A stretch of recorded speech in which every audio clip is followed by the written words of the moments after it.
चलिए अब चलते हैं केवाईसी में। आज हम बातचीत करने वाले हैं 5 स्टार बिजनेस फाइनेंस की, जो एक एनबीएफसी है और 2 दशक से ज़्यादा लंबे समय से कंपनी काम कर रही है। साउथ में खास तौर पे तेलंगाना और आंध्र में बिजनेस कंसंट्रेशन है।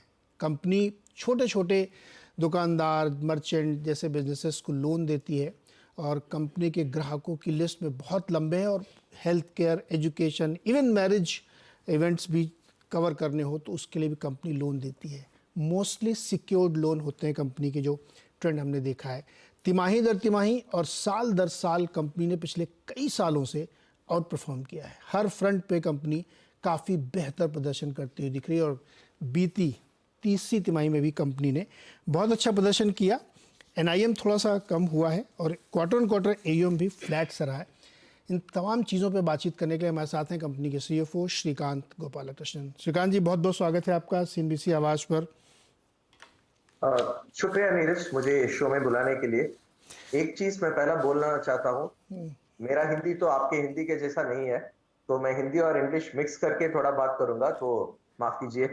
आपका हिंदी सर बहुत ही अच्छा है, बहुत सारे लोगों से बहुत अच्छा है। जैसे अभी आप मुझसे बात कर रहे थे, कोई प्रॉब्लम नहीं। जहाँ पे आपको लगे कि एक आध लाइन इंग्लिश बोलनी, नो प्रॉब्लम, आप बोल सकते हैं आराम से, कोई दिक्कत नहीं है। तो श्रीकांत जी, पहले तो हम लोग ये समझना चाहेंगे आपसे, क्योंकि रिजल्ट्स आए हुए समय हो गया और ज़्यादातर मार्केट ने इसको देखा है, बहुत बढ़िया नंबर्स है। केवल 2 चीज़ें ब्रीफली समझाइए, फिर हम लोग आगे बिजनेस समझेंगे। एक तो आपका एयूएम मैंने देखा क्वार्टर क्वार्टर फ्लैट था और एनआईएम गिरा है, रीजन सर? सो एयूएम का ग्रोथ था नीरज। हमने तो 8-9 परसेंटेज का ग्रोथ एयूएम किया है। 8,264 करोड़ था एयूएम सितंबर में, और आसपास 9,000 तक आए हैं, 8,931 करोड़ दिसंबर को। और एनआईएम का एक ही चीज मैं बताना चाहता हूं कि हमारा लेवरेज आप देखेंगे तो वो बहुत कम है, और हमारा एफर्ट है कि ये लेवरेज को इंक्रीज करना है। उससे ही शेयर होल्डर्स का वेल्थ भी बढ़ेगा, शेयर होल्डर्स का वैल्यू भी बढ़ेगा। तो एनआईएम तो परसेंटेज सम से थोड़ा कम आएगा, क्योंकि लेवरेज इंक्रीज होने से एनआईएम तो कम आएगा, मगर परसेंटेज टर्म्स से in terms of absolute amount तो ये नंबर अधिक हो जाएगा। आपके स्क्रीन में अभी देख रहा है, Q1 में हमने प्रॉफिट आफ्टर टैक्स किया है 184 करोड़। वो Q2 में लगभग 200 करोड़ तक गया, और Q3 में हमने 216 करोड़ तक प्रॉफिट आफ्टर टैक्स किए हैं। तो फर्स्ट 3 मंथ्स के लिए 600 करोड़ किए हैं।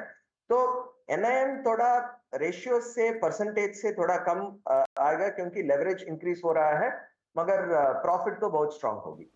ओके श्रीकांत जी, क्या कॉस्ट ऑफ फंड थोड़ी थोड़ी बढ़ रही है और अब आप जो है बैंक से मार्केट की तरफ शिफ्ट कर रहे हैं, इसको कैसे मिटिगेट करेंगे? कॉस्ट ऑफ फंड्स हमने लगभग 4 या 6 क्वार्टर को ये रेपो रेट ने आसपास क्या 200 पॉइंट्स या 200 के ऊपर पॉइंट्स उसने अधिक हो गया, मगर हमारा कॉस्ट ऑफ फंड्स तो कम ही हो रहा था। अगर आप इंक्रीमेंटल कॉस्ट देखते हैं तो सितंबर में भी हम 9.5% कॉस्ट ऑफ फंड से फंड्स रेज कर रहे हैं। वो तो थोड़ा ऊपर हो गया, वो 9.57 हुआ Q3 में। आपको ये भी पता है कि एक नवंबर में आरबीआई ने एक सर्कुलर भेजा है, वो रिस्क वेट्स का थोड़ा ऊपर होने का। हम अपने बोरोवर्स को प्रायोरिटी सेक्टर का क्लासिफिकेशन नहीं देते हैं, क्योंकि ये सब इंडिविजुअल्स हैं। हमारा हमारा आइडिया है कि एंटरप्राइजेस को प्रायोरिटी सेक्टर मिलना चाहिए, इंडिविजुअल्स को नहीं। मगर 1 साल पहले गवर्नमेंट भी एक स्कीम लेके आया था, उसमें इनफॉर्मल एमएसएमईज, तो individuals can also get registered as informal MSMEs. So उस स्कीम को सिडबी नोडल एजेंसी बना के वो हो रहा है। हम भी उसमें अभी भी एंटर किया है, तो बहुत लोन्स अभी तक प्रायोरिटी सेक्टर का बेनिफिट नहीं पाया। इसके वजह से बैंक का रिस्क वेट थोड़ा अधिक होगा। तो 7 बेसिस पॉइंट 0.07% हमारा कॉस्ट ऑफ फंड्स अधिक गया था। और दूसरा चीज यह है कि आरबीआई भी बोल रहा है कि हमारा बैंक बोरोइंग्स तो बैंक का एक्सपोजर थोड़ा कम करना होगा, 5 स्टार के लिए ही नहीं मगर सब एनबीएफसीज को बोल रहा है कि बैंक एक्सपोजर तो कम करना होना चाहिए। तो इसकी वजह से हम भी हमारा बोरोइंग्स को डाइवर्सिफाई कर रहे हैं। तो कैपिटल मार्केट्स ट्रांजैक्शन कर रहे हैं, एक ट्रांजैक्शन के Q3 में भी। उसके वजह से थोड़ा कॉस्ट ऑफ फंड्स ऊपर जाएगा मगर हमारा स्प्रेड बहुत अच्छा है, तो हमारा स्प्रेड 14.5% है। तो इसमें 10 या 15 बेसिस पॉइंट का इम्पैक्ट कुछ नहीं होगा। तो we are not really worried about bit of an increase in cost of funds. In fact हमारा चाह ये है कि हम बैंक बोरोइंग्स को थोड़ा कम करेंगे, उसके वजह से कॉस्ट ऑफ फंड्स थोड़ा अधिक होगा तो कोई प्रॉब्लम नहीं। तो बिल्कुल सही कहा आपने, ये चूंकि इंडस्ट्री वाइड ये चीज़ें लागू की गई हैं, तो कोई आगे जाते हुए कोई रेगुलेटरी रिस्क आप स्प्रेड में देखते हैं या जितना हो गया इतना बहुत है? ये तो बहुत बड़ा सवाल है। मैं रेगुलेटरी रिस्क मैं नहीं बोलूंगा। I think regulator has been a lot more proactive in the recent past. ये लास्ट 1 साल या 2 साल आप देखेंगे तो बहुत सारा रेगुलेशंस आया है। प्रोएक्टिवली रेगुलेटर्स भी ये सेक्टर को रेगुलेट कर रहे हैं। थोड़ा पेन होगा क्योंकि हमारा प्रोसेस तो मॉडिफाई करना पड़ेगा वो रेगुलेशंस को कंप्लाई करने के लिए। मगर एक चीज मैं बोलना चाहता हूं कि इन द लॉन्ग रन ये सब रेगुलेशंस सेक्टर के लिए अच्छा ही होगा। हम तो गवर्नेंस में बहुत ऊपर रहने वाले हैं, तो we don't take any governance aspects non seriously at all. हम बहुत सीरियस है गवर्नेंस में। तो ये सब सर्कुलर्स आता रहता है। हमारे वजह से रिस्क तो कुछ नहीं है। मे बी वो रिस्क को कंटेन करने के लिए ये सब रेगुलेशंस रेगुलेटर भी भेज रहा है। तो लॉन्ग रन के लिए ये सेक्टर के लिए अच्छा ही होगा, तो उसमें शायद कुछ भी डाउट नहीं है। थोड़ा इधर उधर प्रोसेस को मॉडिफाई करना पड़ेगा, वो हम करेंगे, उसमें भी कोई प्रॉब्लम नहीं है। ठीक है श्रीकांत जी, अब चूंकि ये सवाल आगे आगे जाके और स्प्रेड होगा, इसलिए मैंने इसको यहाँ पे रख लिया था आपसे। मुझे दो चीज़ें आपसे समझनी है। एक तो आपका अभी भी बहुत ज्योग्राफिकल कंसंट्रेशन आंध्र और तेलंगाना में है, ज़्यादातर आपका बिजनेस वहीं से आ रहा है। हालांकि आप लोग ये कह भी रहे थे और चाह भी रहे थे कि एक्सपेंड करें, लेकिन अभी भी हम देख रहे हैं कि आपका फोकस वहीं पे है। ऐसा क्यों है और क्या आपको दूसरे मार्केट उतने लुक्रेटिव नहीं लगते? इसमें हमारा टेक ये है कि हम अभी भी साउथ इंडियन प्लेयर है। साउथ इंडिया का पोर्टफोलियो अगर आप देखें तो हमारा 94% of our portfolio is in the southern region. वो ब्रॉडली यूनिफॉर्म होगा। तमिलनाडु में 35% होगा, आंध्र प्रदेश में 32-33% होगा और तेलंगाना में 16-17% होगा। तो हम ये तीनों स्टेट में बहुत बड़ा प्लेयर है और इवन इन द फ्यूचर अगर आप नेक्स्ट 2 या 3 साल देखते हैं तो हमारा गाइडेंस ये है कि हम साउथ इंडिया का एक बहुत बड़ा प्लेयर रहेंगे। मध्य प्रदेश में हमने 60 या 60 के ऊपर का ब्रांचेस अभी तक डाला है। इस साल हमने राजस्थान भी एंटर किया, मगर we are not in a hurry to grow in non south. Next 2 years या 3 इयर्स का ग्रोथ अगर आप देखे हैं तो हमारा ग्रोथ साउथ से ही आएगा। आज तो कंसंट्रेशन है 94% साउथ और 6% नॉन साउथ में। हमारा शक ये है कि नेक्स्ट 3 इयर्स में ये नंबर 85% साउथ होगा, 15% रेस्ट ऑफ द कंट्री होगा। तो रेस्ट ऑफ द कंट्री बढ़ जाएगा, मगर साउथ का मार्केट भी बहुत अच्छा है, कंजर्वेटिव मार्केट है, क्रेडिट कल्चर अच्छा है, हमारा एसेट क्वालिटी देखे तो साउथ में बहुत अच्छा है, पोटेंशियल भी बहुत है। ये तीनों स्टेट अगर आप ये चारों स्टेट, कर्नाटका भी आप ऐड कीजिए, ये चारों स्टेट में अगर आप जीडीपी को देखते हैं, वो ये चारों स्टेट जीडीपी के लिए बहुत अच्छी तरह कंट्रीब्यूट करते हैं। तो डिमांड है और हमारा इंफ्रास्ट्रक्चर है, हम साउथ इंडिया से ही आए हैं, हमारा हेडक्वार्टर्स चेन्नई में है। तो इसके वजह से हम नेक्स्ट 3 इयर्स के लिए साउथ का एक प्रेडोमिनेंट पोर्शन हमारा पोर्टफोलियो में होगा, मगर उसके बाद वो रेस्ट ऑफ द कंट्री या northern part of the country, central part of the country हमारा ग्रोथ के लिए मदद करेगा। तो we are not in a hurry to become a pan India player, मगर we will put in branches in the other states. उधर देखेंगे credit culture कैसा है, बोरोवर का बिहेवियर कैसा है। हमारा लोन्स 100% सिक्योर्ड है, ऑलमोस्ट नहीं है, 100% सिक्योर्ड है। सो इसमें वो प्रॉपर्टी का कुछ नुआंसेस होगा, वो लीगल का कुछ नुआंसेस होगा। ये सब पढ़ने के बाद हम उस स्टेट्स में भी एक्सपैंड करेंगे, मगर वो जल्दी में दो नहीं। तीन साल के बाद होगा। नहीं, ये आई एग्री सर। मैं जब पढ़ रहा था आपकी कंपनी के बारे में तो ये सबसे अच्छी चीज़ लगी कि आपका लोन ना बहुत ही सिक्योर्ड है। इस सेगमेंट में भी इतना सिक्योर्ड लोन आप दे रहे हैं जिसकी वजह से ही आपकी साल दर साल इतनी बढ़िया ग्रोथ हम लोग को देखने को मिल रही है।